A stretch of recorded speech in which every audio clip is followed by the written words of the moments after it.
ఏంటి ఈ సమాజం? ఎటు వెళ్తుంది ఈ సమాజం? ఎటువైపుగా అడుగులు వేస్తోంది ఈ సమాజం? ఒకనికి గుట్టలు మింగితే కాని ఆకలి తీరదు, ఒకనికి భూముల్ని ఆక్రమించందే అన్నం తినబుద్ధి కాదు, ఒకనికి ఇసుకను పీల్చేయందే దాహం తీరదు, మరొకనికి పదైపోతే ప్రాణం పోయినట్టే. ఒకడు పాటలు నమ్ముకుంటాడు, మరొకడు కులాన్ని తాకట్టు పెడతాడు, వేరొకడు జనాన్ని వాడుకుంటాడు. ఇదేనా కలియుగ సమసమాజం? ఇదేనా నేటి యువ సమాజం?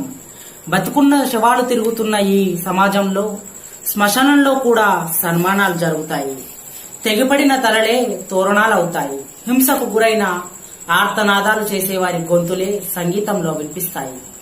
యముడు సైతం భూమిపైకి రావాలంటే గజగజ వణికే అంత రాక్షసత్వం ఈ సమాజంలో తాండవిస్తుంది.